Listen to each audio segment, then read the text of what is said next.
lesson. We'll be looking at X-rays.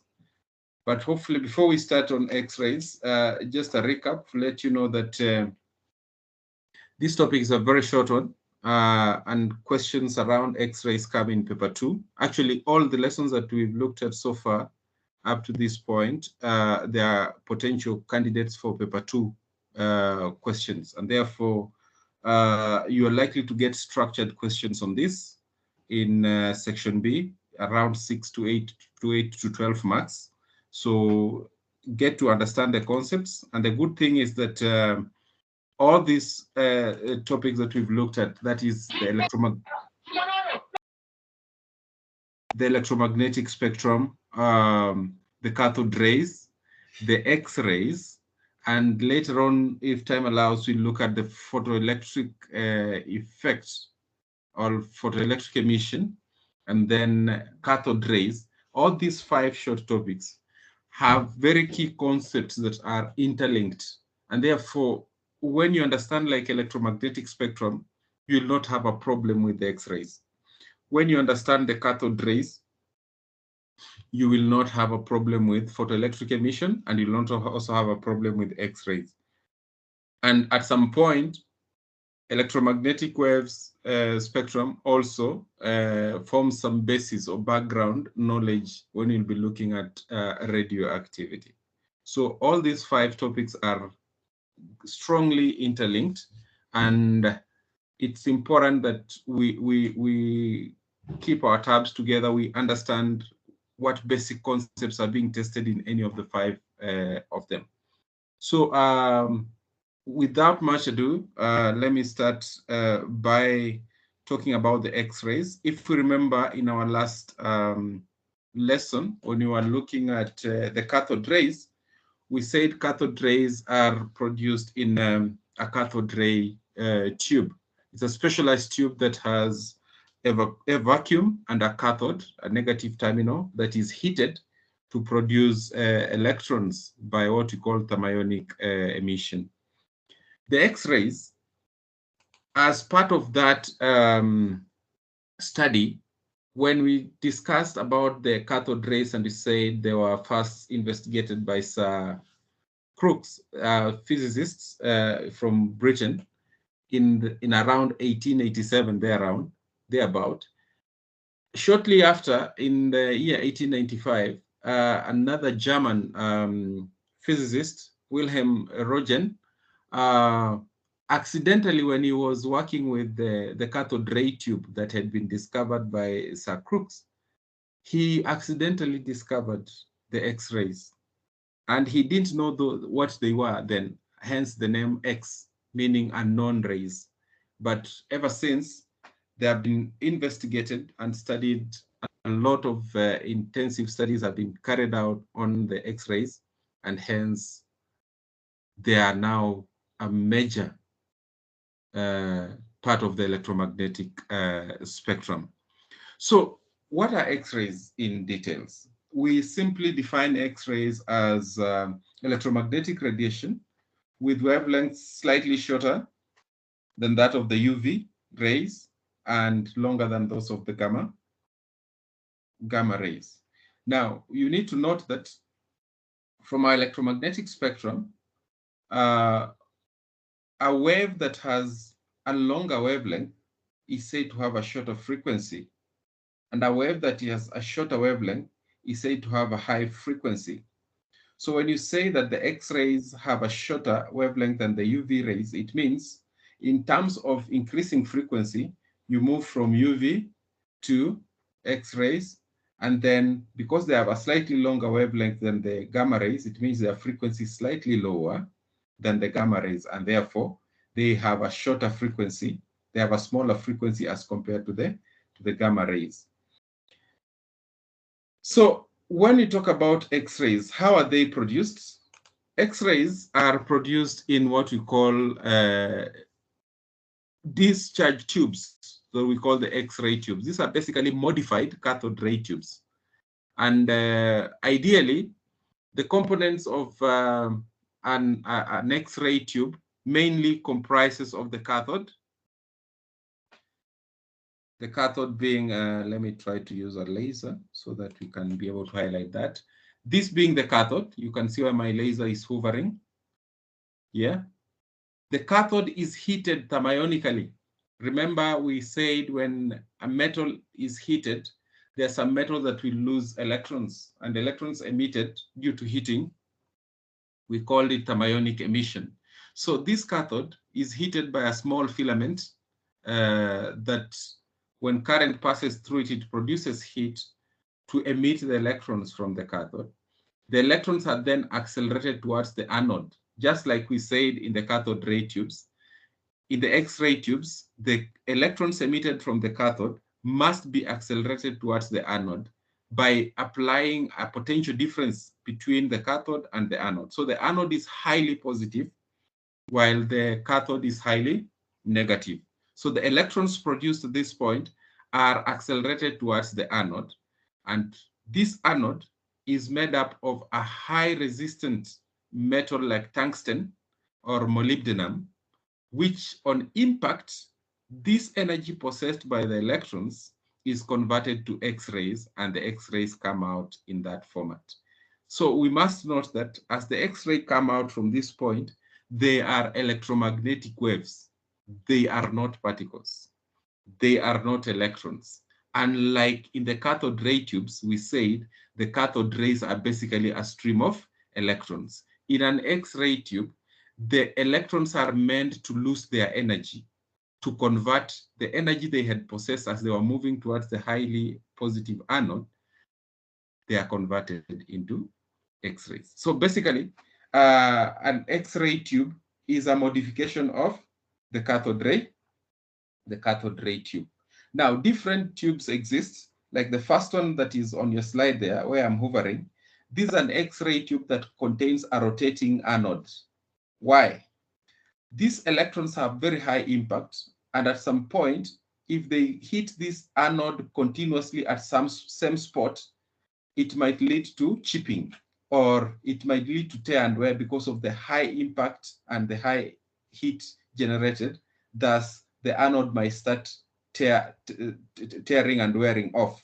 So to avoid that, or to minimize that tear and wear, the anode is rotated so that the electrons are not impacting the anode at one continuous spot. Rather, as the electrons are coming from this cathode, they'll be knocking the anode as it rotates to minimize tear and wear and overheating.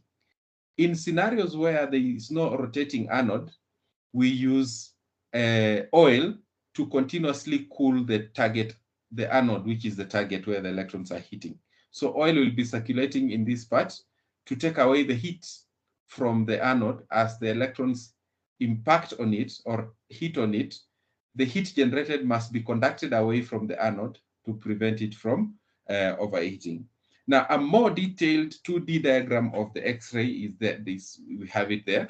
So you can clearly see we have the components of an X-ray tube being made up of the anode, which is a positively charged electrode where the X-rays are produced.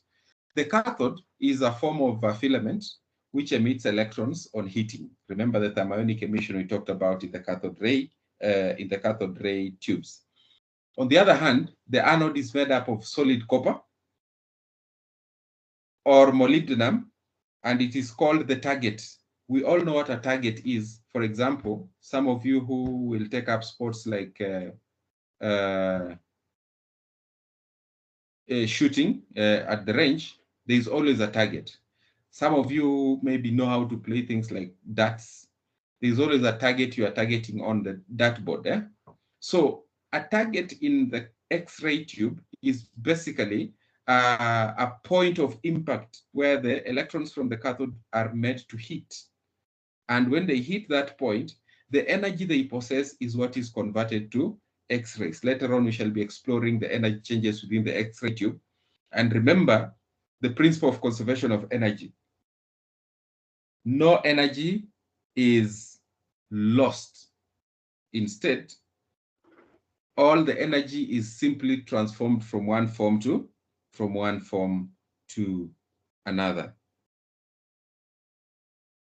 Okay, so the anode is made up of a highly high resistant target we are calling molybdenum or tungsten, but it is surrounded by a copper bar on it. Who would guess why we need to surround the target, the anode target, with copper?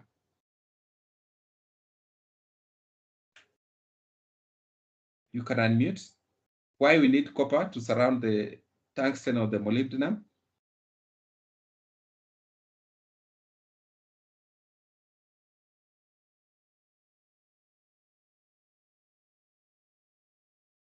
Now, let me come in and say this.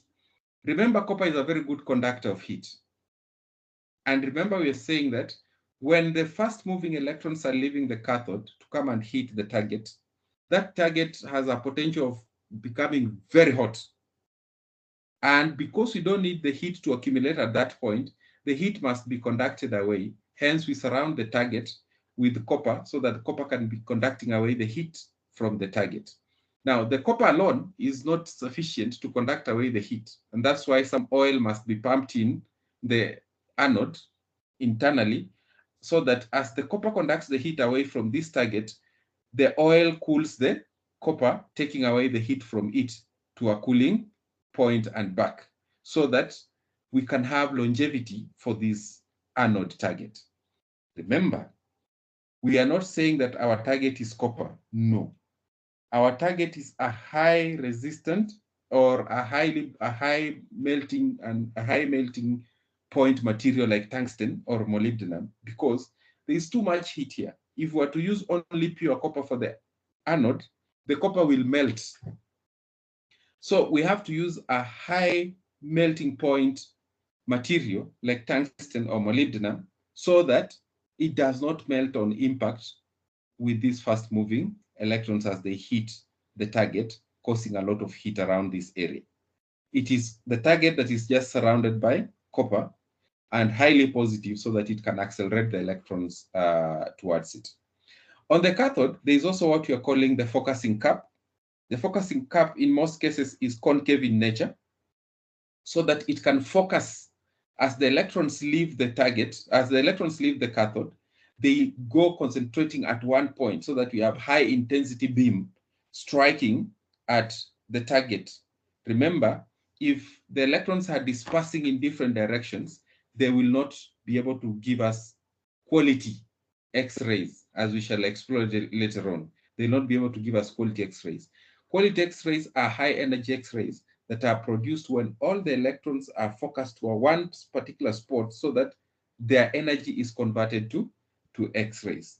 And then we have the target material, which I've already mentioned about it, where the impact of the electrons on that target material is what generates the X-rays. One thing that we need to mention is that in order for the X-rays to be produced effectively, the accelerating potential difference between the cathode and the anode is somehow to the tune of about 10,000 volts to 1 million volts or more. So the difference between the field, or the difference between the electric potential between the cathode and the positive anode, is between to the tune of 10,000 volts to around 1 million volts, which is applied from an external source. We looked at such an external source that gives us very high voltage. We called it the EHT, extra high tension, the extra high tension source. So the same thing, we find it here in the X-ray tube. We have to use an extra high tension source of potential difference to accelerate the electrons from this cathode to the anode. So let us have a look at a preview of this video here as to explore more on X-rays so that we clearly understand what these X-rays are all about and what are some of the properties. Remember, after this video, there is a trivia that I want you to attempt. So be ready with your pen and notebook to note down key points, because at the end of this video, we'll be answering those questions that are on your slide right now, the trivia. So are we ready? So I'll be playing the video in 3, 2, 1. I hope the audio will be clear from my end, from your end. Welcome. This lesson is the first in a series about the X-ray beam. Ready? Is the audio clear, guys?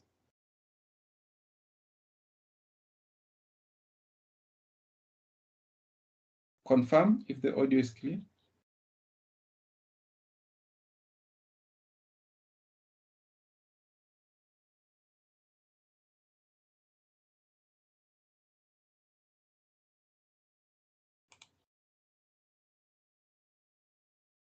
Wendy, is the audio clear? Yes. All right.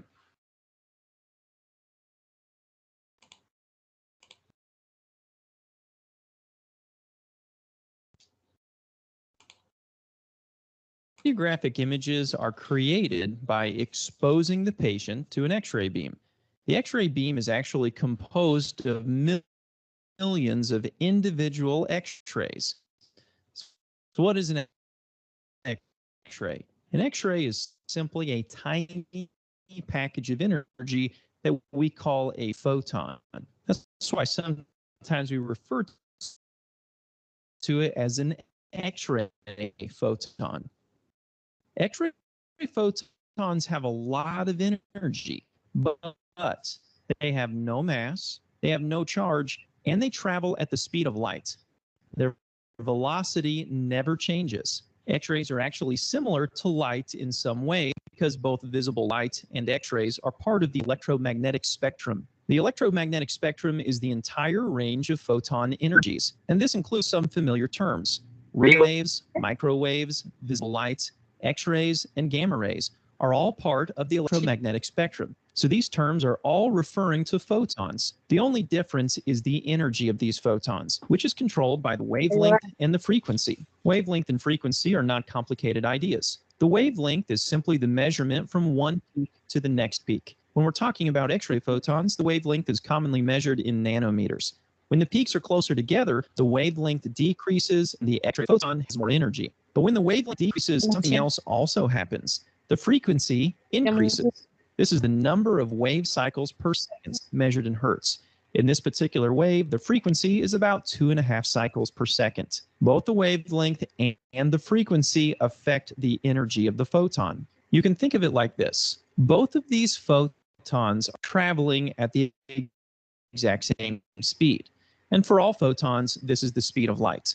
The only difference is the wavelength and the frequency. The upper photon has a very long wavelength, therefore it has a low frequency and very low energy.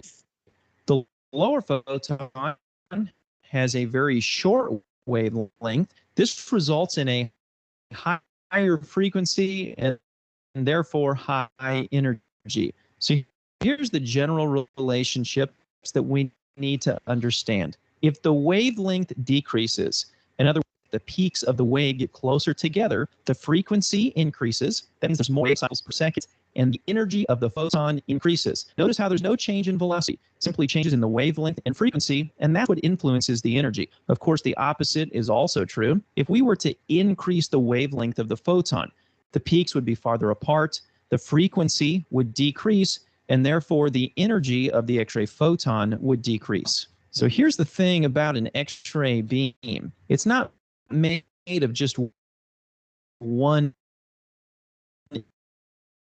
energy. The X-ray beam is what we call polyenergetic. And that just means that there's lots of energies. There's millions of photons in the X-ray beam, and all of these photons have a wide range of energies. Some high and some low. Here's a graph of a typical X-ray beam energy spectrum. The x-axis represents the different photon energies in the beam, from very low up to very high. The y-axis represents the number of photons at each of those energy levels. So what's this graph telling us? The tallest part of the curve represents the average energy of the beam. The point of the curve that's farthest to the right represents the highest energy photons. There aren't very many really high energy photons, which is why it's so short there. So where did all these photons come from? The large bell shape comes from a type of X-ray production that we call Bremsstrahlung radiation. The single peak to the right comes from characteristic radiation. These X-ray production processes are discussed in greater detail in other lessons. When we're describing the number and energy of the X-ray beam, it's actually good to use some specific terms. The term quantity in the context of X-ray physics refers to the total number of X-rays in the beam. We sometimes call this the beam intensity. Quality is a term that refers to the average energy of the X-ray beam. Sometimes just call this energy. The terms quantity and quality are also discussed in great detail in other lessons. Finally, one more thing we should know about X-rays is that when they're created in the X-ray tube, they are created isotropically. Isotropic means that X-rays diverge equally in all directions. In fact, this is exactly why the X-ray tube assembly requires a protective lead housing. The lead housing absorbs all of the extra X-ray photons that we don't actually need. X-rays travel in straight lines, so they will keep on going until we put something in the way to stop them. If they don't interact with something, they'll just keep on going. So we use the protective housing to protect the patient and other people in the room from unnecessary radiation.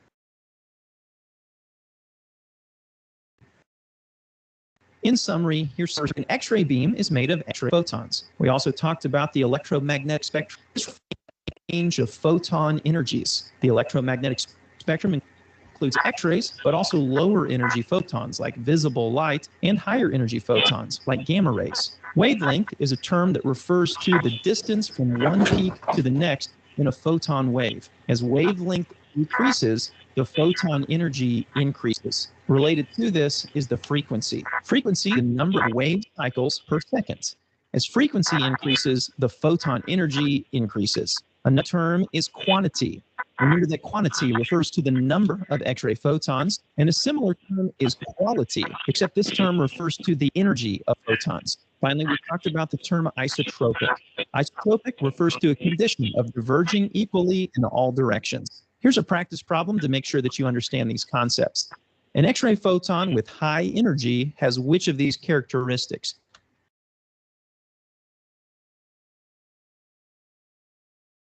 Yes. An X-ray photon. What will you say that would be? High frequency. Very good. High frequency. So an X-ray photon with high energy has high frequency. And therefore, from that simple video that we have looked at, question one.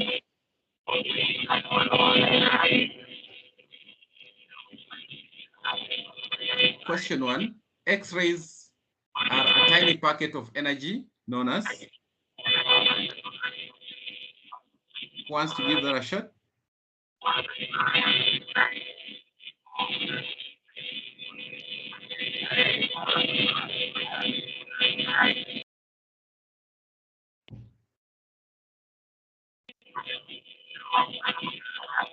Skylar, are you saying something?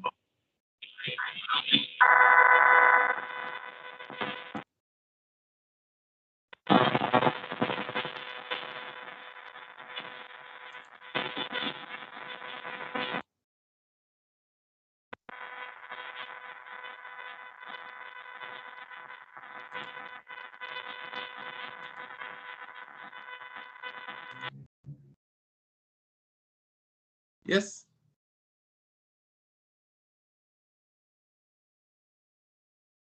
X-rays are tiny. X-rays are a tiny packet of energy known as? What name did we call a packet of energy?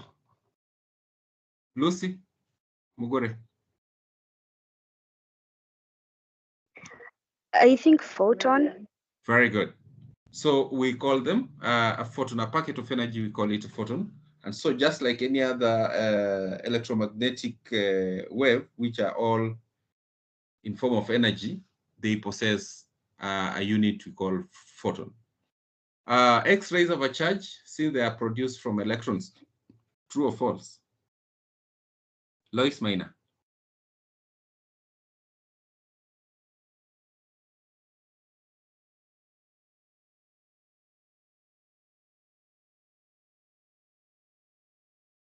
Valerie, is that statement true or false?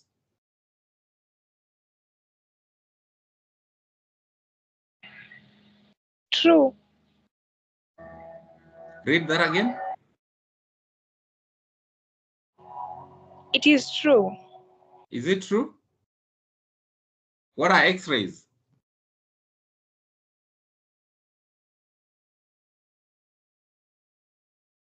Reach here.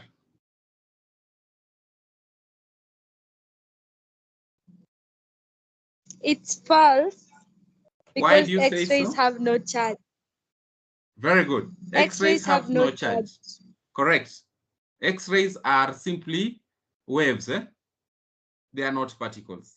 So the statement is not correct because X-rays have no charge. How does the frequency of a wave compare to its wavelength? How does the frequency of the wave compare to its wavelength?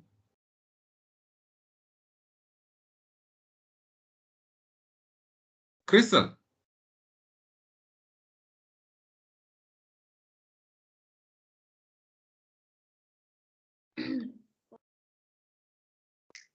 They are inverse. Come again? I'm trying. Yes, it's okay. They are inversely proportional. Very good. So the frequency of a wave is inversely proportional to its wavelength. In other words, the higher the frequency, the smaller the wavelength. And the longer the wavelength, the smaller the frequency of a wave. Question 4, what is isotropic characteristic of X-rays? Who wants to give it a shot? No, Anjiro. Karibu. I've just seen you coming in now.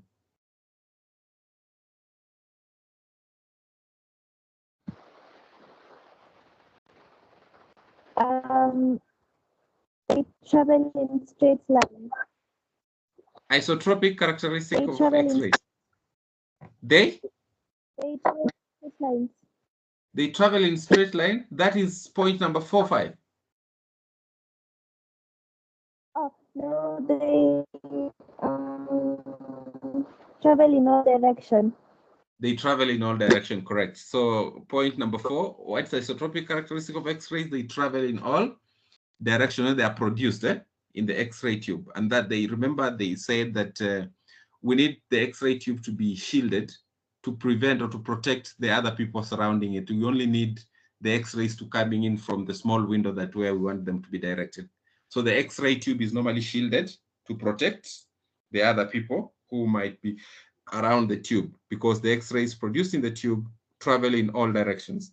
And finally, X-rays are rectilinear in nature. True or false? Before we look at that, what is rectilinear property? Lynn?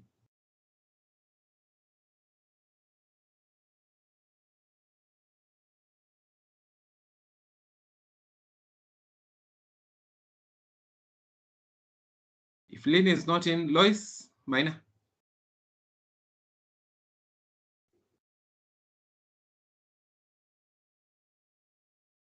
What is rectilinear property?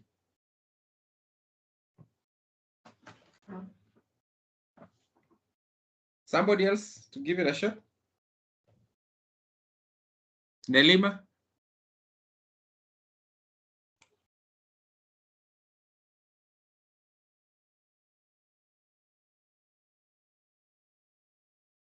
Where are all these people? They must be eating. What is rectilinear property? All right. When you say waves are rectilinear in nature, they travel in a straight line. So X-rays travel in a straight line. If you recall from your Form 1 work, when you're looking at rectilinear property of light, you say that light travels in a straight line, and that's why it's able to cast shadows when an opaque object is placed in its path.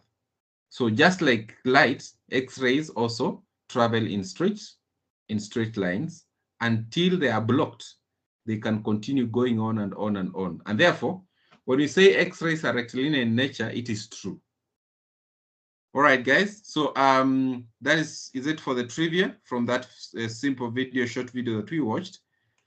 Let's now go ahead and look at the energy changes that take place in an X-ray tube. What happens in an X-ray tube?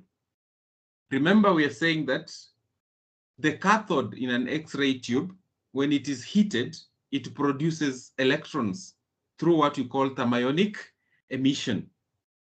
These electrons, for them to be emitted, they must absorb energy. And the energy absorbed by these electrons, for them to be emitted from the surface of the metal, depends on one, the voltage that is been applied at the cathode, and two, the electron charge on the electron for it to be emitted. So when an electron is emitted from a surface of a metal, it possesses energy to the tune of what we call EV, where the product of electron charge and the voltage that is used to emit that electron is the energy that that electron possesses. So when this electron is made to accelerate from the cathode to the anode, its energy is transformed from EV to kinetic energy. Remember, any object in motion is said to possess kinetic energy, given by a half mv squared. In this, our case, the a half m subscript e is simply mass of the electron, and v is the velocity of the electron. So if you look at that equation, let me just take my pointer.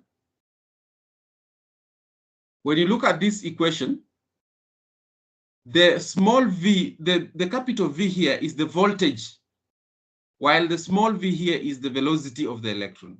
So the energy possessed by an electron as it is emitted from a surface is given by EV, charge on the electron, times capital V, which is the voltage for the emitting electron, and which is converted to kinetic energy as the electron is accelerated across the tube from the cathode towards the anode, given by a half ME V squared. This ME is the mass of electron. The E stands for electron, mass of the electron.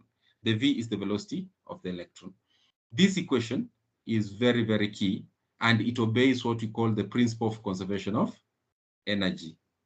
Remember, we said energy can neither be created nor destroyed, but it only changes from one form to another. So electron energy emitted from the metal surface being converted to kinetic energy at this point.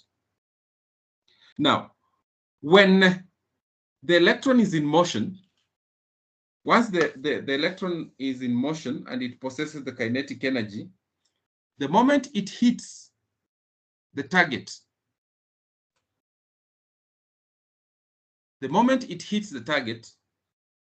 it is converted to an X-ray, assuming that all the energy the electron had is converted to an X-ray. We are now leaving the particle nature of the electrons to an electromagnetic wave. So the energy possessed by this electron just before impact, remember, it was a half MeV squared. When it was emitted, the energy used was EV. All of it was converted to kinetic energy as the electron accelerated from the cathode towards the anode. And on impact, all of this kinetic energy of the electron is converted to an X-ray. An X-ray is an electromagnetic wave. And if you remember, when we were looking at properties of electromagnetic waves, one of the properties of the electromagnetic wave, we said they possess energy equivalent to HF, where H is the Planck's constant and F is the frequency of the wave. So if all the kinetic energy of this electron is converted, assuming or ideally, all the energy of this electron accelerating from the cathode, hitting the target, is converted to an X-ray, it therefore means all this kinetic energy is going to be equivalent to HF, with F being the maximum frequency of the X-ray that is produced, and H being the Planck's constant. So this equation, ladies, this equation must be at your fingertips. Don't forget this. For an X-ray emitted, for an electron emitted from a metal surface made to accelerate towards the anode, the energy is converted to kinetic energy as shown. And when this electron hits the metal target, its energy is converted to an X-ray, which possesses this energy in form of HF, such that the X-ray produced, if all the energy the electron had is converted to X-ray, then the X-ray produced will have maximum frequency as indicated on this on the slide. But because you've said energy, a packet of energy is referred to as a photon. A photon in this case, we define it as the smallest quantity of an electromagnetic radiation of a given frequency. So the smallest unit of an electromagnetic radiation, such as an X-ray, the smallest unit that can measure an X-ray, a packet of that X-ray, we call it a photon. And it therefore follows that one photon of X-ray possesses an energy, HF, as shown that, which is equivalent to the number of electrons that will have converted their kinetic energy to the photon energy as indicated by that equation. And that's ideally, why am I saying ideally? Ideally, an electron gives all its kinetic energy to give one X-ray photon. Then from the principle of conservation of energy, the equation will be as indicated on the slide, such that EV is equals to half ME V squared, which is equals to HF maximum. This is the maximum possible energy for an X-ray photons produced by the tube accelerated through a voltage V. Remember this equation. Don't forget that. But remember, we've said that electromagnetic waves, also another property they have is that they have speed equivalent to the speed of light. I hope you remember that, where we say that since electromagnetic waves, they all have the same speed equivalent to that of the speed of light. But you know, wave speed from our waves 1 and waves 2, if I may try to bring you up to speed.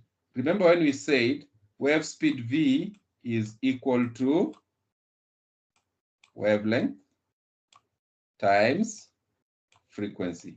If we recall that from our waves 1 and 2 in form 2 and form 3 respectively, we say that a wave possesses, the speed of a wave is given by the frequency of the wave times its wavelength. But for electromagnetic waves, the speed of the wave is denoted by small letter c. So still the same wave speed equation for an electromagnetic wave, they have the speed equivalent to that of light, which is still given by wavelength of the electromagnetic wave and the frequency f. But since we've said that the energy of the X-ray produced, HF, is equivalent to EV, it therefore follows that the maximum frequency of an X-ray produced shall be given by the energy of the photon divided by the Planck's constant, as shown there. But what is frequency maximum if you were to substitute it in this equation? C is equals to wavelength F. It brings us to this. So using this wave speed equation, where C is equals to wavelength times F, the minimum wavelength of the X-rays emitted is thus given by minimum frequency is given by wave speed c over maximum frequency f maximum. Why am I using wavelength minimum and maximum frequency? Remember we said, and one of us was very categorical. She told us that wavelength is inversely proportional to frequency, meaning when wavelength is minimum, frequency is maximum. So at the point where we have maximum frequency of our X-ray produced, the wavelength of the X-ray will be minimum. And hence, from the wave speed equation, where C is equals to wavelength times frequency, it follows that this frequency, F, when it's maximum, is equivalent to the speed of the wave over wavelength minimum. And therefore, wavelength minimum is the speed of the wave over frequency maximum. But remember, what is frequency maximum from our previous slide? We just saw that frequency maximum is given by EV, I hope you remember that, EV over the Planck's constant. If I may take you slightly back in the previous slide, we'll see that frequency maximum is EV over the Planck's constant. So if we substitute the value of F maximum in this equation, where wavelength minimum is C over F maximum, substitute this F maximum with this, you will end up with the equation. Minimum wavelength of an X-ray produced in a tube is given by speed of wave, which is the speed of light. Remember, C is the speed of light, 300 million meters per second. That's the speed of light. All electromagnetic waves have that speed, denoted by letter C. Planck's constant, which will always be given, all this divided by electron charge and the accelerating voltage to make that electron move from the cathode to the anode. All right? So with that in mind, it's therefore important for us to know where to use this equation, where to use this equation, and the other equation I told you, the mother of all equations, this one. Remember this. Very key in solving some numerical sums associated with X-rays. Therefore, without much ado, let us look at some of the examples that we can find for us to solve, applying the equations we've just looked at. So the first question, determine the frequency, determine the energy possessed by an X-ray whose frequency is 4 times 10 raised to power 17 hertz. Remember this equation. Energy possessed by an electromagnetic wave is given by Planck's constant times frequency f. By writing this, you have 1 mark. Assuming that was a sum in an exam. Correct substitution, you'll always be given h. Planck's constant is always given, and it is equivalent to this. 6.63 times 10 to the power of negative 34 joules second. The unit of the Planck's constant is joules seconds. Right? So if you have been given the Planck's constant as 6.63 times 10 to the power of negative 34, and you are told the frequency of this wave is 4 times 10 to the power of 17 hertz, it therefore follows that the energy possessed by this X-ray, E, is equals to HF, is equivalent to the product of Planck's constant and the frequency, leaving you with 2.62 It's 2.652 times 10 to the power of negative 16 joules. Correct substitution, 1 mark. And correct answer, together with the correct SI units, another 1 mark. If you write the wrong units, you lose the answer mark. If you write the quantity without the units, you get half a mark for not indicating the units.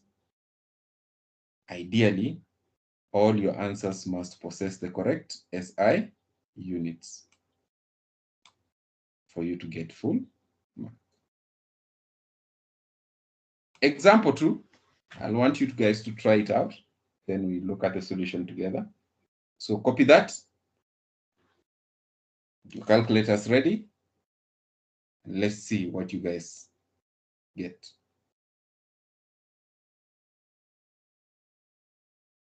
The first one to get the correct answer, A, come for Kaimati when we resume school next week.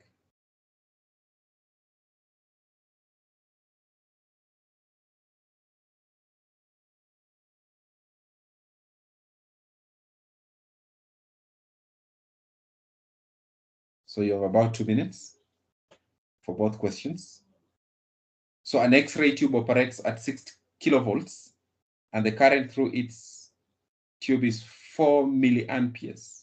So you need to calculate A, the number of electrons striking the target per second, and B, the speed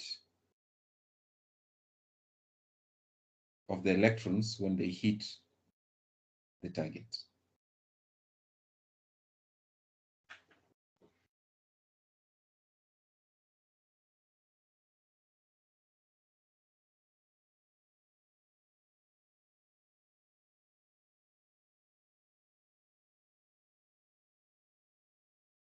So in this regard, you should know that E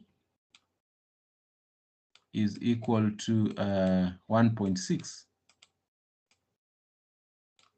times 10 to the power of negative 19 joules, coulombs rather, electron charge.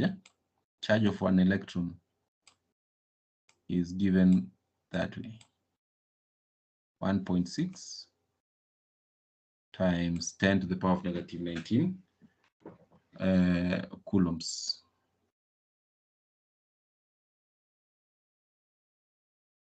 So how many electrons if we have that?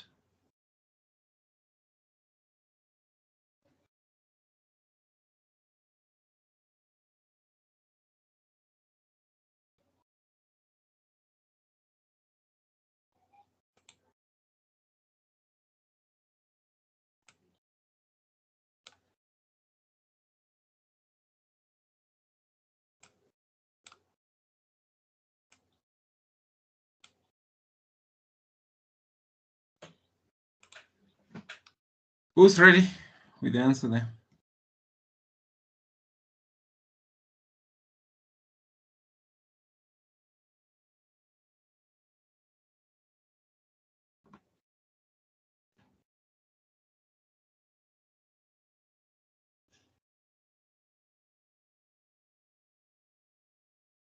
Mine, Alois, you can't unmute.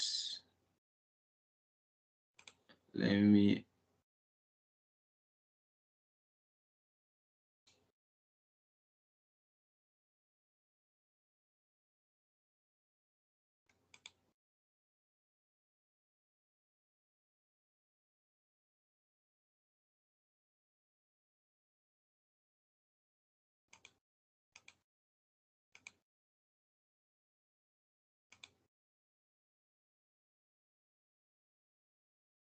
Your mic seems to have a challenge.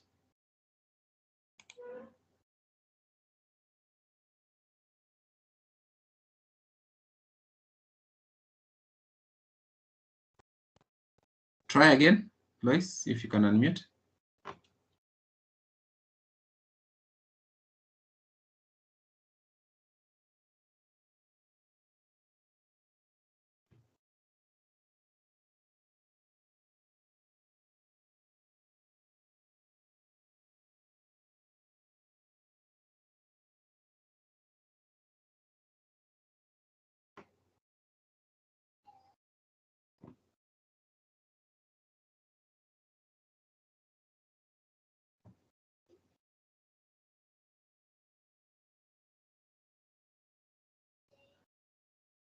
Who has the answer for the first question? A?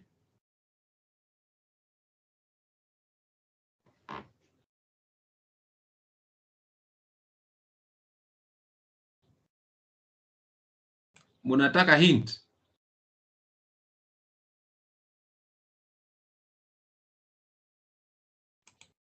Why are you people quiet?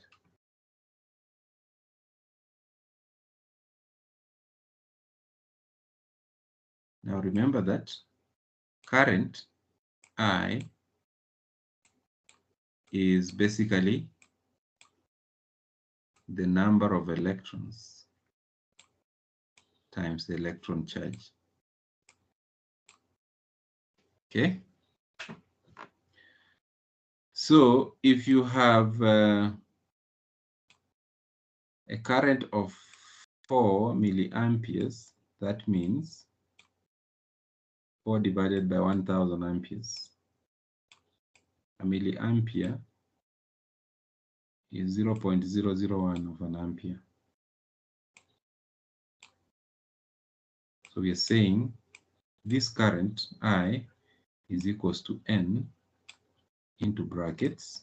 What is the charge of the electron you've been given?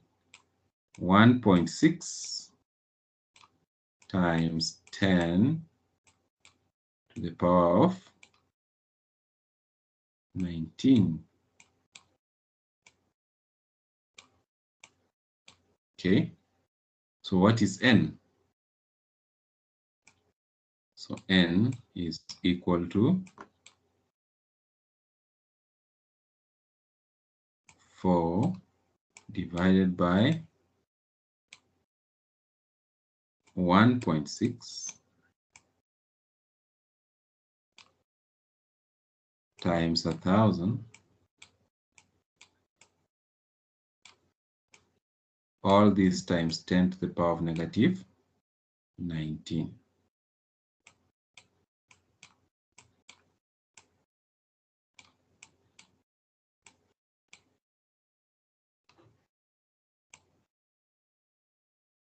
So your answer you get will be 4 divided by 1.6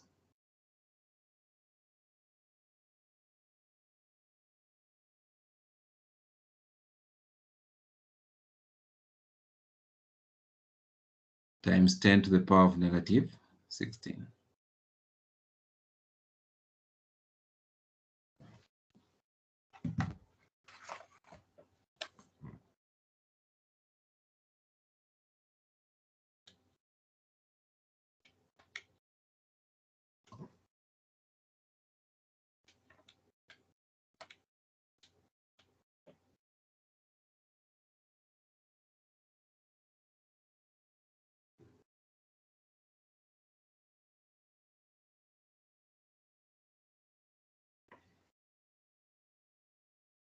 What do you get when you substitute that?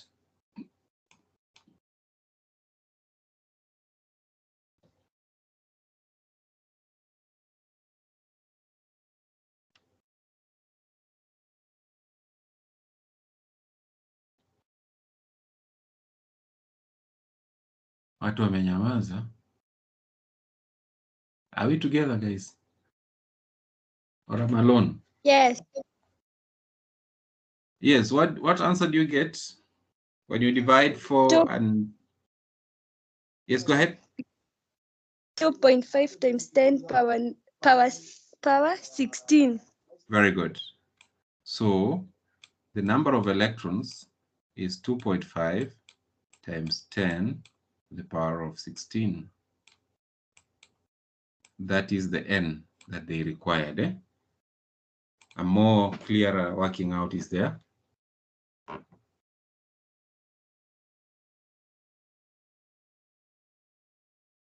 So you can use that to correct your work.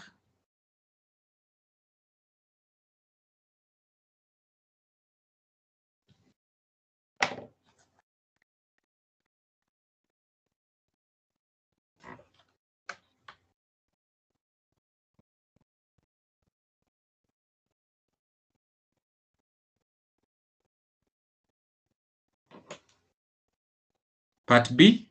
we were required to determine what? The speed of the electrons when they hit the target.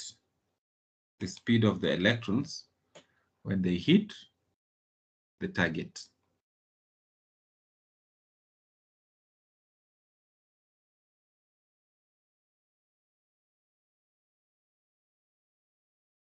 What relationship exists between speed and energy?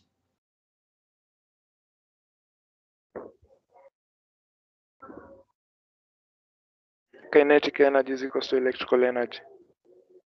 So kinetic energy is equal to the electrical energy that is possessed by the electron given by EV, right?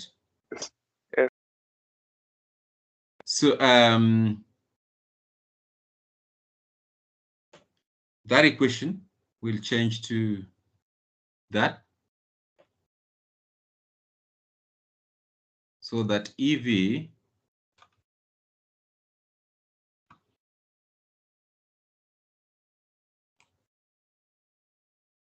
is equal to a half MEV squared.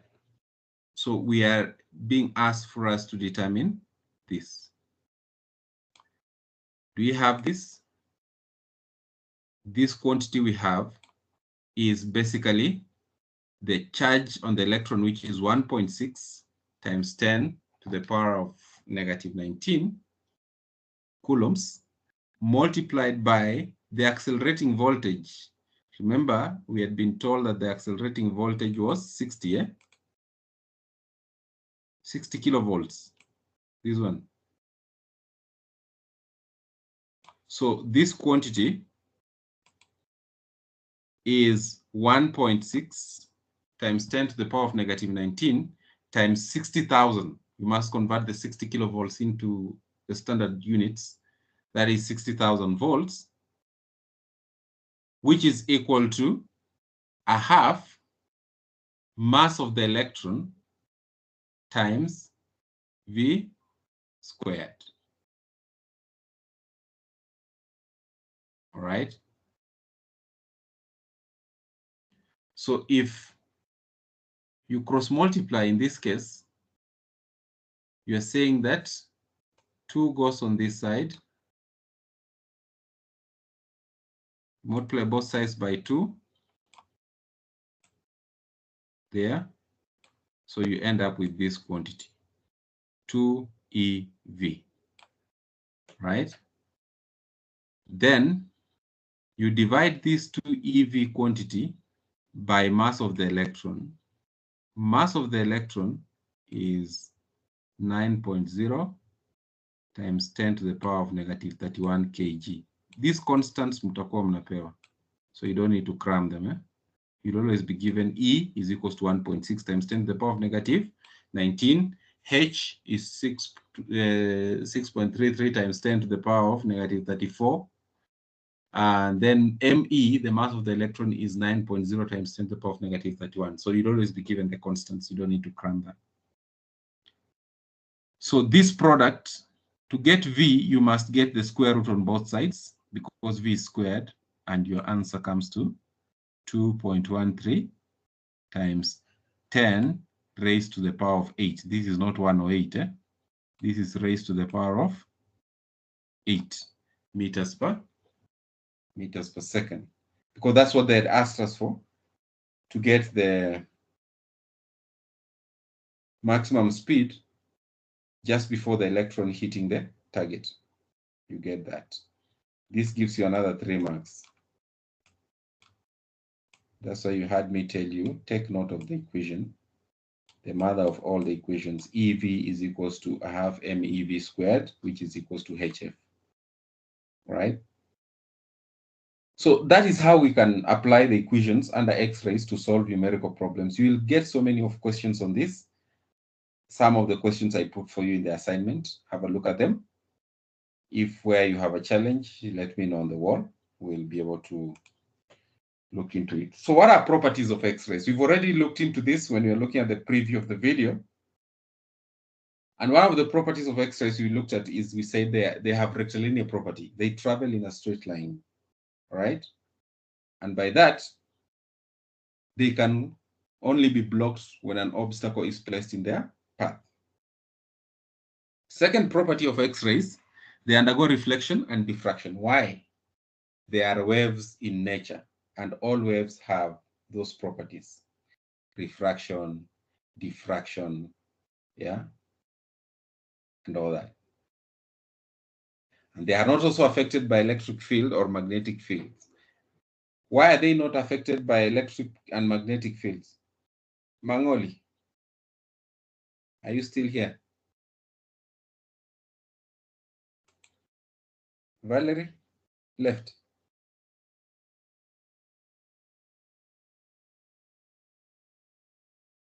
Okay, why are X-rays not affected by electric and magnetic field? Nelima or Lucy Mogore, say something. You have your hand up. Because they do not have, okay, they're not charged. Very good. Because they do not possess charge. Remember we said particles that have charge will be deflected by either an electric field or magnetic field. That's what we saw in the cathode ray tubes we were looking at in the last lesson. But because X-rays are not particles, they are waves, they have no charge, and therefore they cannot be affected by both electric and magnetic field. The fourth property, they ionize gases, causing them to conduct electricity. That means they have ionizing power. What is ionization?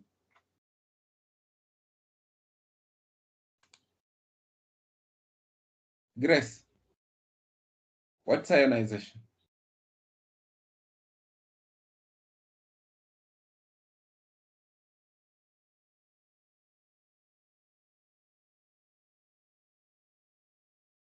Alice, what's ionization?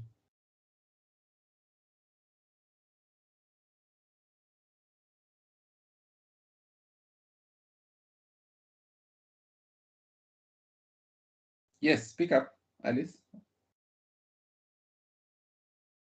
What do you understand by ionization? Energy required to remove the outermost energy level in gaseous state. That is ionization energy, correct. But what is ionization itself? Anne Wanjiru, your hand is up. You can unmute.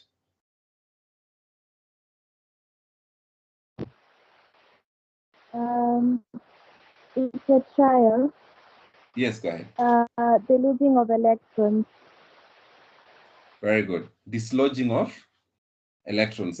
You remember that in structure of the atom, when atoms lose electrons, we say they undergo ionization, right? So X-rays have the ionizing power. In other words, they knock off electrons from gaseous atoms. And Alice has told us very well that the energy required to knock off electrons from atoms of elements in gaseous state, we call it ionization energy, correct? So X-rays have the ionizing power. They can knock off electrons from gaseous matter, making the gases to conduct electricity. Why? Because the gases will no longer have atoms, rather they'll have free ions. And presence of free ions or charged particles conduct electricity very well. Another property of X-rays is that they affect photographic films. Yes, they do. They have that ability to affect photographic films. And later on, as we shall be looking at uses of X-rays, we shall see they are normally used in the field of medicine for research in terms of maybe diagnosis. If there is foreign objects in the body, or maybe you have incurred a fracture on one of your limbs, you'll always be taken for an X-ray radiography, where your bone structure or the internal structure of your body organs is seen on a photographic film. Yes, X-rays affect photographic film, just like any other electromagnetic waves we looked at in the electromagnetic spectrum, the second lesson we had. They also have very high penetrating ability. That means they are able to pass easily through thin sheets of paper, metal, foils, and body tissues. We shall look at this property when we be looking at uses of X-rays in different field of engineering. And then they also cause fluorescence in certain substances, for example, in barium platinocyanide, right? So fluorescence is a property of some materials when they are hit or struck by some form of energy, they glow. We were able to see that in the cathode ray tube, where we said that the screen of the cathode ray tube is coated by phosphor or zinc sulfide or cadmium, such that when fast-moving cathode rays strike the screen, it fluoresces, it lights up, it glows. So that ability is also exhibited here in X-rays, where they can cause fluorescence in certain substances. So properties of X-rays, potential questions come from here. At least master 2 or 3 properties of X-rays and be able to account for how the X-rays behave in certain way. Types of X-rays. X-rays can be classified into 2. We have what we call hard X-rays and soft X-rays. The hardness and softness does not literally mean that they are hard or they are soft. No. The hardness and the softness is pegged on the quality of the X-ray, the energy content of the X-ray. High energy X-rays that have high penetrating power are referred to as hard X-rays. These are X-rays that have very high frequency.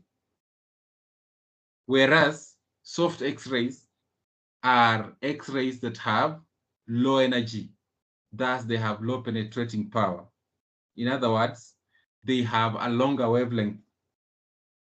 Hard X-rays have a shorter wavelength and high frequency. Production of hard and soft X-rays can be adjusted in such a way that when you have a high accelerating potential voltage in the X-ray tube, that means the X-rays gain a lot of kinetic energy just before they hit the target. That often results in production of hard X-rays, X-rays that have very high frequency. Remember we said when all the EV and the half mv squared of the electrons is converted to X-rays, then the X-rays are said to have maximum frequency or high energy. So imagine an electron moving at a very high speed. Why? Because the accelerating potential between the anode, the cathode and the anode is very high. Let's say the 1 million volts. Then that energy possessed by the electron just before impact, kinetic energy, is converted to a high energy X-ray. Hence, we call such an X-ray a hard X-ray. But if the electron is moving very slowly, it has very low kinetic energy, and then it impacts on the target, obviously, it will result in production of low energy X-rays, X-rays that have very low penetrating power. And such X-rays are referred to as soft X-rays. Dangers of X-rays and the precautions that we should take when we are interacting with X-rays. X-rays can destroy or damage living cells when you are overexposed to them. That means excessive exposure of X-rays to your body tissues can lead to genetic mutation. You've done genetics in biology and you've looked at gene mutations, the Down syndrome things, the leukemia stuff. And this is permanent. It's not a reversible process. When your genes have been mutated or tampered with because of our exposure to X-rays, all your offsprings along that line, up to even your 100th generation, will have genetic defects. Therefore, it's very important for us to minimize overexposure to X-rays. X-rays can also lead to other damages such as radiation burns, radiation sickness, where you feel sick vomiting. I don't know if you've seen guys who come out of radiotherapy sessions, cancer victims, cancer patients. From that radiation therapy, which is mainly used, we use X-rays and gamma rays, they always feel sick, like you can't eat anything because of that exposure to radiation. Yeah, and then we have other effects like radiation-induced cancer. Though X-rays are used a lot in radiotherapy to treat cancer patients, we are also saying caution must be taken because of exposure to them can also develop other secondary cancers or radiation-induced cancer. When we were looking at electromagnetic waves, I was able to show you some of the side effects of exposure to high energy waves like the gamma rays and X-rays, as in the case of the Chernobyl nuclear disaster and also the bombing of Hiroshima and Nagasaki in 1945. Those people continue to suffer diseases like leukemia, cancer, and all that, and even their offsprings because of the genetic mutation that came as a result of our exposure to radiation. And therefore, as a precautionary measure, X-ray tubes, because they are very important for us in hospitals. When you break your hand or arm or leg, you need to be taken an X-ray. If you're going to do a dental check, you want to be done some dental implants, they must do an X-ray of the jaw. All these are done using X-ray tubes, and the person operating the X-ray tubes must observe some precautions. But the primary precautions being all X-ray tubes are normally shielded with very heavy lead coating on the tube that absorbs any isotropic X-rays that might be coming from the X-ray tube, so that we only leave a small window where the X-rays that we need are directed there to the target point, either on the body, if it's the arm, the leg, the head, yeah, all that. All right. Other precautions, as we've said already, proper shielding of the X-ray equipment. X-ray dosage should be kept at minimum. Yeah. And that means when you're handling X-ray equipment, you should be properly trained to know what is the maximum dose that you can take in any given session when you are in that X-ray room, so that you don't overexpose yourself to X-rays. And also wearing of safety kits such as radiation monitors by operators is very key. Yeah. So radiation kits must be worn. Ideally, radiation kits is basically in form of a badge that is made up of a photographic film, right? So that when you wear that badge on your chest and you are in an X-ray intensity area, you keep checking that badge. If you find it has turned to a certain color, beyond that color, at that point you should leave, because it means you have already taken in enough of the X-rays that beyond that point, they are going to mess up your body. So most of the people, the personnel who operate X-ray machines in big industries or X-ray rooms, they always wear that radiation monitor in form of photographic badge, so that when they see it changing, they keep checking. Let's say at intervals of every 10 minutes, you have to check, is it changed or not? If it starts to change, then you know your time is up. You need to leave the X-ray room and take a break for somebody else to come in. All right. And finally, ladies and gentlemen, what do we use X-rays for? As much as we're saying they are dangerous and they have other side effects, they are also very useful. X-rays can be used to diagnose fractured or displaced bones in body, or locate unusual objects in body. For example, a bullet lodged in your shoulder, or maybe you've swallowed a pin accidentally, and they need to know where is the pin or where is the foreign object in your body that you are taken for a radiography, X-ray photography, or X-ray radiography, right? X-rays in small amounts, regulated amounts, can be used to treat malignant growth what I've already talked about in terms of radiotherapy. Patients suffering cancer normally undergo radiation therapy, radiotherapy, or chemotherapy. Chemotherapy is using drugs to fight the malignant or growth. Radiotherapy is using radiation, mainly X-ray and gamma rays. X-rays can also be used in industry to detect flaws in metal castings and welded joints, for example, in pipelines.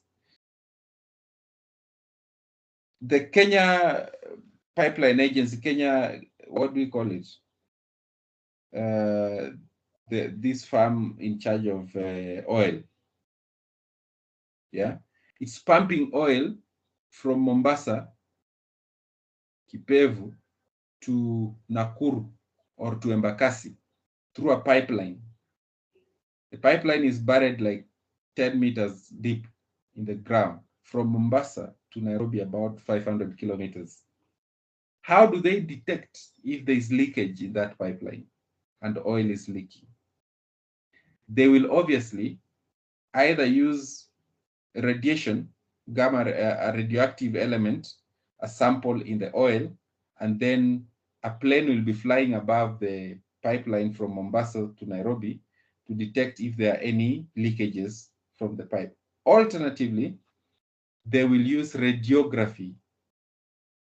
A plane can be able to take radiographic films and detect any leakages within it. That is one way of using X-rays. They can also be used in companies like Mabati Rolling Mills that produces MRM Mabatis. They should all be produced with a uniform thickness so that you don't have flawed or cracks in Mabatis before they go to the end user. Hence, on the end line of the production line, at the terminal stage, when the Mabatis are being rolled out of from the factory, from the production line, they are passed through X-rays, and the person seated on the other side of the monitor is able to see this Mabati is inconsistent. There are areas that is very thick, and there are areas that are very thin, and therefore it is taken back to the production line for recycling.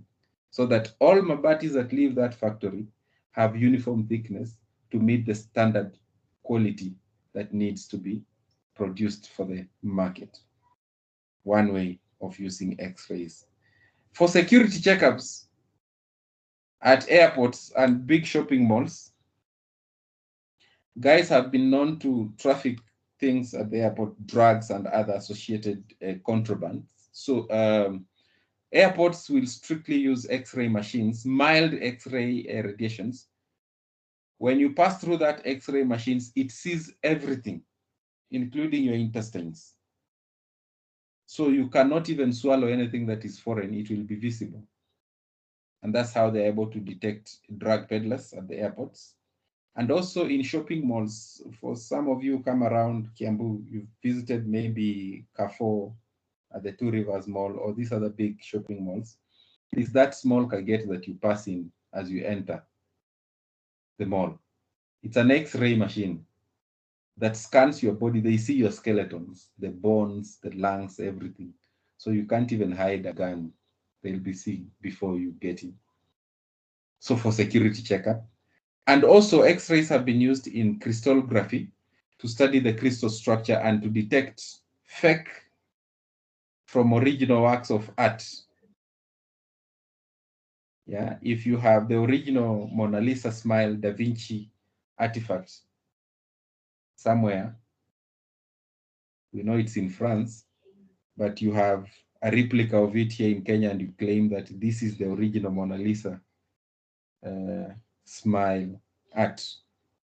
They can use X-rays to detect if there are any, is it true original artifact or it's a fake, and also to detect things like high degree of crystals, like maybe a diamond crystal. Yeah, so how do they know you have a high carat gold from a low grade gold or painted iron in the name of gold? They'll use X-rays to study such kind of stuff. And therefore, ladies and gentlemen, for today, we have looked at X-rays, production of X-rays as a result of high energy electrons striking a heavy metal target, such that the maximum frequency of the X-rays produced is given by the equation. Frequency maximum is equals to EV over H, where H is the Planck's constant, E is the electron charge, and V is the accelerating voltage in the X-ray tube. And also the minimum wavelength is given by, wavelength minimum is given by speed of the wave, which is the speed of light, C, over frequency maximum. And we've also said that X-rays travel in a straight line, and like any other forms of electromagnetic radiation, they have the speed of light equivalent to 3.0 times 10 to the power of 8 meters per second. And we've also said X-rays exhibit wave-like properties. In other words, they undergo diffraction and interference. To recap this, let's watch this demo topic on X-rays. Then we call it a day. Next chapter, X-rays. Now, we have seen how cathode rays are produced, and we know that these rays are no more than just a stream of electrons produced at the cathode through thermionic emission and then accelerated through a vacuum tube towards an anode target. This is the sort of thing that fascinated the scientists of the day, and as they continue to experiment further, this led to the discovery of not just the electron, but also the discovery of X-rays. X-rays were discovered by Wilhelm Conrad Röntgen in 1895. He had photographic plates which were kept in a dark container so that light could not get to these plates. These were then kept in a drawer. For some reason, Röntgen decided to develop the plates after having played with his cathode ray tubes. Now, remembering that light from the tubes had no way of getting to the plates, yet when he developed the plates, they were exposed. There were markings that should not have been there. And this meant that some invisible radiations had penetrated the container and reached the plates. And because he did not know what these radiations were, he called them X-rays, for unknown rays. Today, we know that X-rays are produced when fast-moving electrons are stopped when they hit metal. In 1999, Dr. William H. designed X-ray tube for production of X-rays. This tube is also called the Coolidge tube. It consists of a highly evacuated glass bulb containing a cathode, which is a tungsten filament, and a target, which is an anode made of a metal of high atomic weight. When the cathode is heated by passing a current through it, it emits electrons by thermionic emission. The tungsten is surrounded by a molybdenum cylinder, which is kept at a negative potential so as to repel the electrons produced by the filament. These electrons are then attracted by and accelerated towards the anode, that is the target. The target is made of a copper block in which a piece of tungsten or molybdenum is fixed. A lot of heat is produced when the electrons hit the target, and copper, being a good thermal conductor, carries the heat away to the cooling system. The target is also tilted at an angle of 45 degrees, causing the electrons to hit at an angle. A very high potential difference in the order of 100 kilovolts is applied between the source and the target. Due to this high potential difference, the electrons are accelerated from the cathode to the anode, and when they hit the target, a part of their kinetic energy is converted into X-rays. The intensity of the X-rays depends on the number of electrons hitting the target.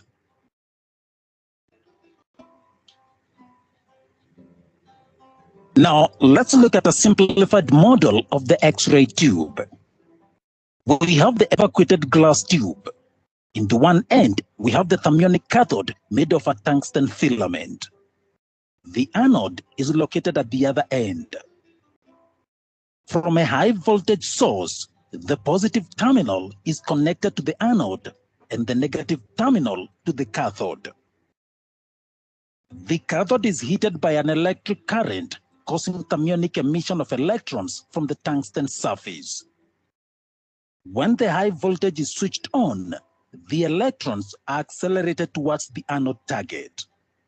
When they hit the target, some of their kinetic energy is converted to X-rays, but much of it is converted to heat, which has to be dissipated by cooling.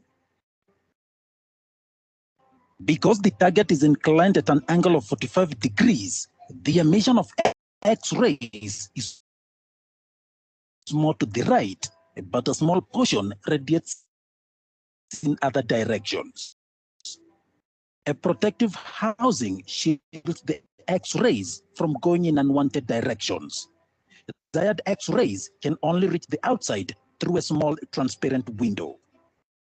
With this setup, a high resolution is not yet possible because of the large area on the anode where X-rays are generated. This produces diffused X-rays.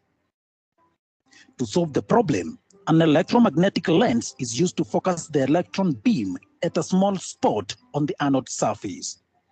The smaller the focus spot, the sharper the X-ray image will be. It is important to note that when the accelerating electrons hit the target, 99.5% of their kinetic energy is converted to heat.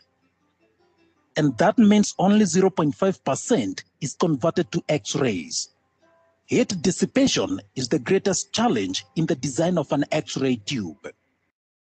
As electrons come over from the cathode, they strike the anode, producing a lot of heat. To spread that heat over, modern X-ray tubes have rotating anodes. This prevents the heat from being confined at one point. Dental X-ray machines use stationary anodes, while general-purpose radiography machines use a rotating anode.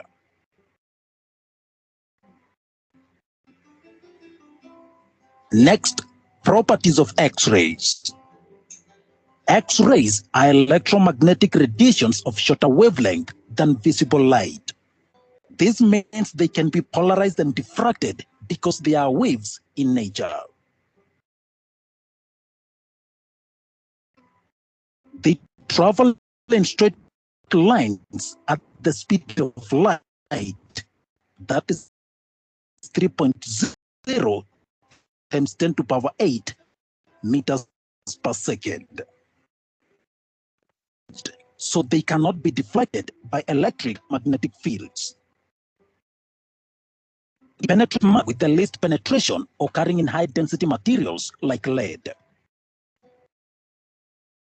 They affect photographic emulsions and are therefore used in X-ray photography. They cause photoelectric emission. They also cause fluorescence in certain substances like zinc sulfide. In moving through air, they can knock out electrons from gas molecules in their path, causing ionization of the molecules and thus increase electrical conductivity of gases. Polarization and diffraction experiments on X-rays by crystals have confirmed the wave nature of the X-rays. X-rays are electromagnetic waves of very short wavelength of the order 10 to power negative 11 meters. In fact, electromagnetic waves in the range of 10 raised to power negative 11 to 10 raised to power negative 14 meters are considered as X-rays. This range overlaps with the UV at the upper end and the gamma rays at the lower end.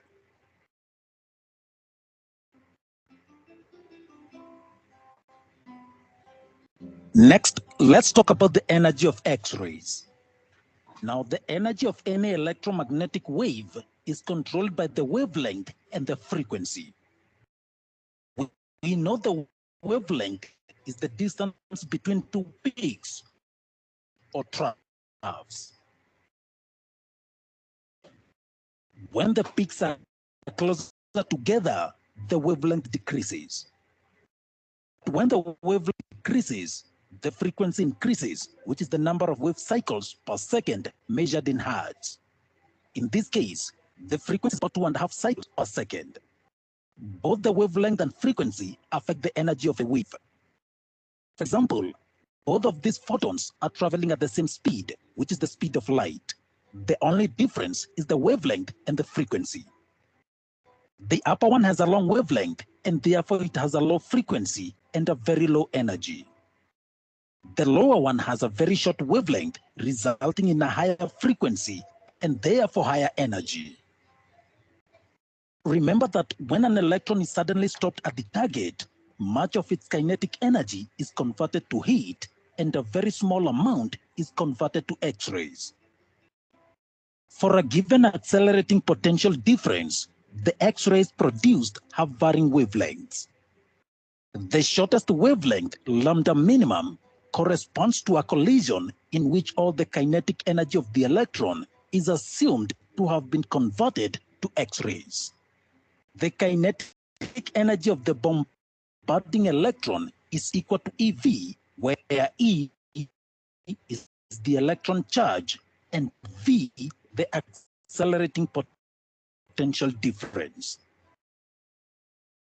If all this energy of the electron is used to produce the X-rays, then the frequency of the X-ray radiation will be maximum, that is F maximum. Recall from previous chapter that the energy E of radiation of a photon is given by E is equal to HF, where H is the Planck's constant. So in this case, kinetic energy of the electron will be equal to the energy of the X-ray produced.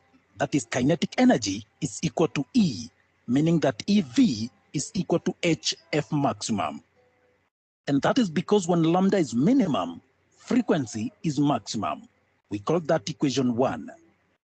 Recall also that C is equal to F lambda, where C is the speed of light. This means that F maximum is equal to C over lambda minimum. Substituting in equation 1, AV is equal to HC over lambda minimum. So the X-ray beam is what we call polyenergetic. And that means there's lots of energies corresponding to the different photons with different wavelengths. The most energetic X-rays have the shortest wavelength, given as EV equal to HC over lambda minimum. Let's take an example. An X-ray tube has an accelerating potential difference of 100 kilovolts. Calculate A, the kinetic energy of the electrons, B, the highest frequency in its X-ray beam, and C, the shortest wavelength in its X-ray beam. We start with A, the kinetic energy. Kinetic energy is equal to EV, 1.6 times 10 to the power negative 19 coulombs times 100,000 volts, that is 100 kilovolts. That gives us 1.6 times 10 to the power negative 14 joules. B, maximum frequency. This will be achieved when all the kinetic energy is used to produce X-rays. In this case, kinetic energy will be equal to EV, which is equal to HF maximum. And that means F maximum is equal to EV over H. We already have E. So F maximum is equal to 1.6 times 10 to the power negative 14 joules, 6.63 times 10 to the power negative 34 joules second. And that gives us 2.4 times 10 to the power 19. And finally, C, the shortest wavelength, lambda minimum. This occurs at F maximum. We know that C is equal to F lambda. And so in this case, C will be equal to F maximum times lambda minimum, meaning that lambda minimum is equal to C over F maximum. That is 3 times 10 to power 8 meters per second divided by 2.4 times 10 to power 19 hertz. And that gives us 1.25 times 10 to power negative 11 meters.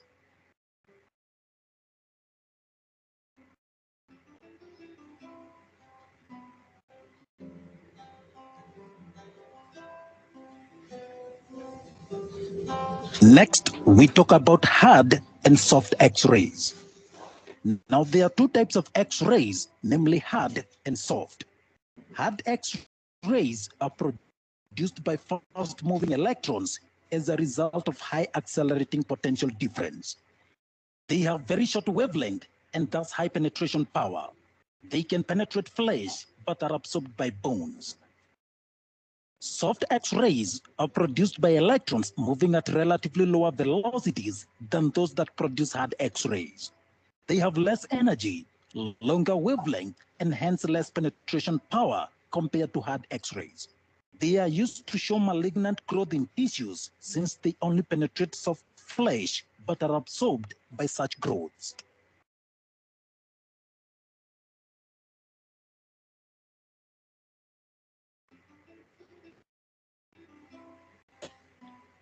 Quantity of X-rays. Quantity refers to the total number of X-rays in a beam. This is sometimes called the beam intensity and current. The greater the heating current, the greater the number of electrons produced, and hence the more the X-rays.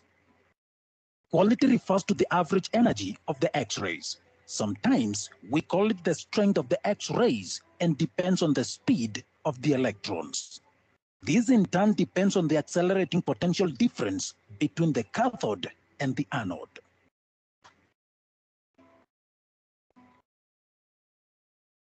Let's talk about the uses of X-rays. And we start with X-ray imaging. X-rays have very short wavelengths and unlike visible light, are able to pass through most tissues in the human body. Since bones contain calcium, which is denser than other tissues, they are able to stop some of the X-rays and can thus form a shadow. Just like a hand placed in the path of light casts a shadow behind it, X-rays directed at the body produce a shadow on the opposite side that can be registered on films or on digital sensors. So the bones are clearly visible, while soft tissues like muscles are shadowy. As a result, the two-dimensional images formed by X-rays are useful in revealing fractures within the body. Computed tomography or CT scan is an X-ray procedure that creates cross-sectional images with the help of computer processing. CT images are more detailed than conventional X-ray images and reveal bones as well as soft tissues and organs. A conventional X-ray uses a fixed tube that sends X-rays in only one direction, while a CT scanner uses a mobile X-ray source that shoots narrow beams of X-rays as it rotates around the patient. There are special digital X-ray detectors located directly opposite the X-ray source. As the X-rays pass through the patient, they are picked up by the detectors and transmitted to a computer. Image slices can either be displayed individually in two-dimensional form or stacked together to generate a three-dimensional image that can reveal abdominal structure or help the doctor to plan and monitor treatment.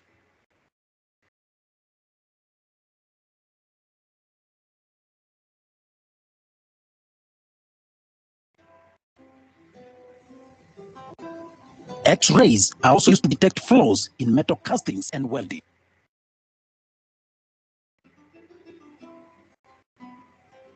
They are also used in crystallography to study the structure of substances. Since the wavelength of an X-ray is similar to the distance between atoms in a crystal. Diffraction can be used to measure the distance between atoms.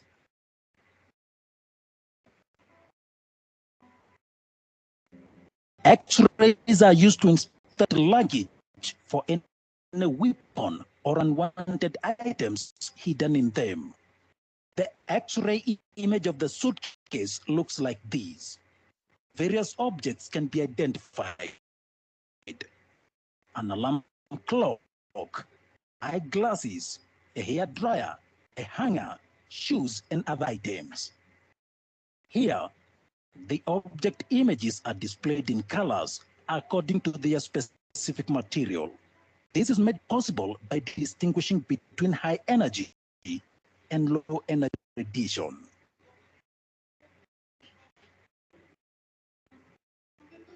And finally, dangers of X-rays. Now, excessive or repeated exposure to X-rays causes damage to the cell DNA, causing mutations and sometimes death of the cells. Since the effect of exposure is cumulative, it is important that the exposure be limited to as short periods as necessary and as few times as possible.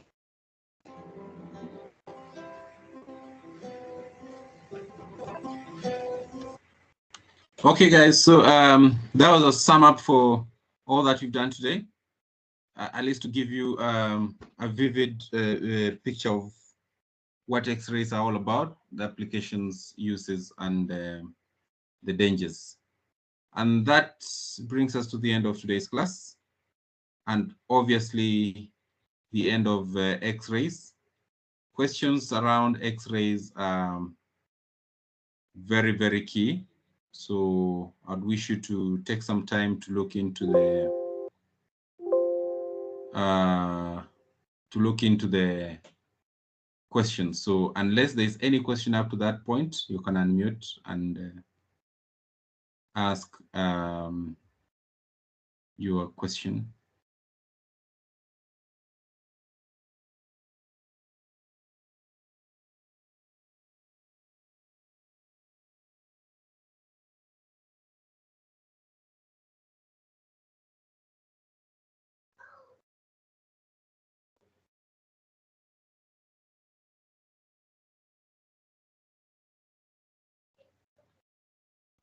Any question?